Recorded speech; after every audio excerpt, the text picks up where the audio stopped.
A decisão do ministro Alexandre de Moraes, do Supremo Tribunal Federal, de determinar uma mega operação contra manifestantes reinflamou os ânimos dos deputados da base aliada do governo na Câmara.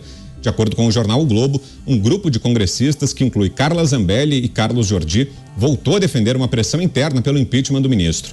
A ideia é reivindicar pautas que têm como alvo o Poder Judiciário para frear as ações de Moraes.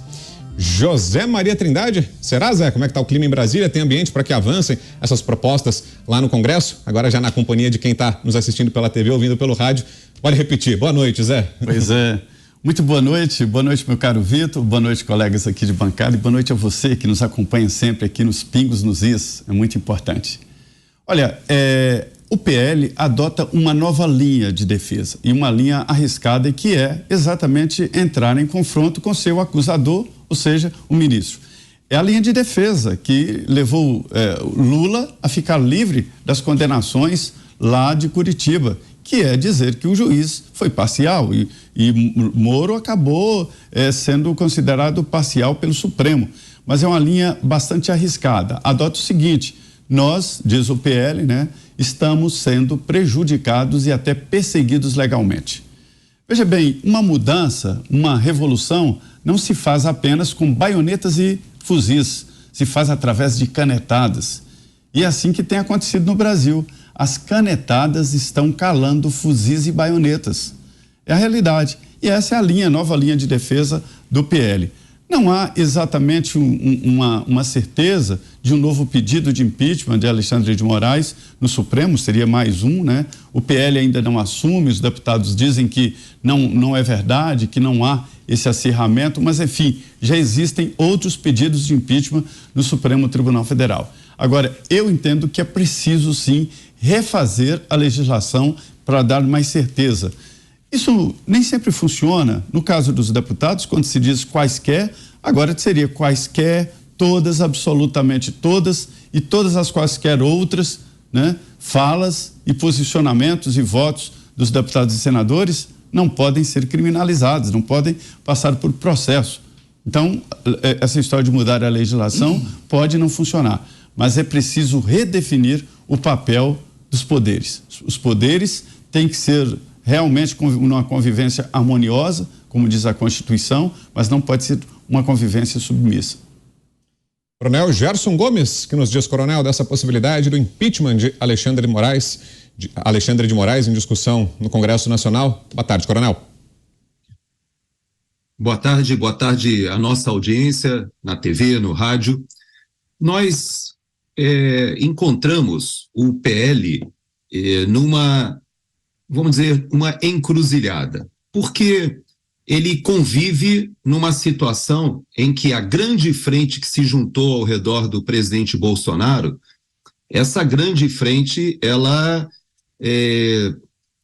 iniciou em 2018 em um partido que também acabou se desvinculando do próprio presidente, e ele, no meio do seu mandato, tentou criar um partido, não conseguiu, depois opta por uma legenda que também não tem características de um partido conservador, mas tenta, nesse momento, se colocar como esse partido, e por causa do embarque do presidente Bolsonaro no PL, acontece uma revolução. Da mesma forma que o PSL, lá atrás, quando o Bolsonaro embarca, se transforma de um partido com pouquíssimos representantes no maior partido à época, o mesmo ocorre agora com o PL, que se transforma na maior bancada da Câmara dos Deputados e na frente que elegeu Bolsonaro também a maior bancada no Senado, se essa frente fosse considerada de forma conjunta.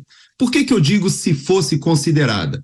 Porque esse assunto do impeachment de Alexandre de Moraes, ele está diretamente relacionado a quem será o presidente da Casa do Senado no ano de 2023.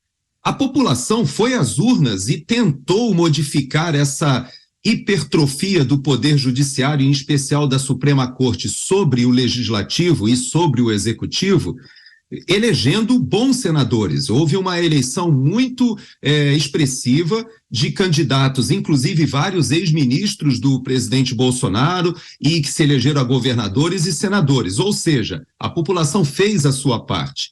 É óbvio que no Brasil talvez a reforma mais importante seja a reforma política, que, como o Fernão Lara constantemente nos adverte, uma reforma política poderia corrigir muitos desses desajustes que nós observamos. Mas nas regras atuais, este Congresso que está negociando agora essa PEC e está negociando inclusive com um governo que não entrou, mas tenta voltar à prática passada, ainda formada por parlamentares que estão deixando, muitos deles perderam seus mandatos exatamente porque a população não os reconhecia como seus representantes.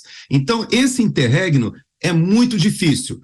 Pelo menos há uma sinalização de que alguns deputados e senadores já começam a se movimentar pensando ou sonhando no ano que vem de realmente buscar a cassação do senhor Alexandre de Moraes, que, na visão de muitos, inclusive eu me incluo nesse grupo, é um criminoso. Ele opera ao arrepio da lei e da Constituição e deveria ser contido.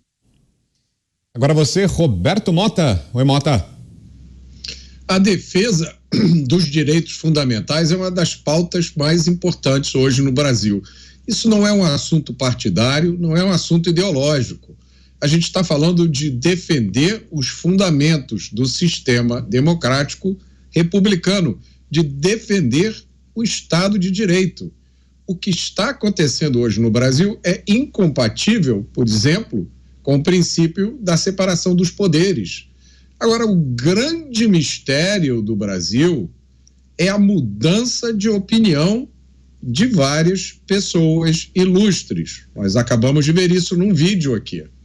Não são poucas as pessoas que afirmavam certas coisas com convicção até alguns anos atrás e, de repente, mudaram de opinião.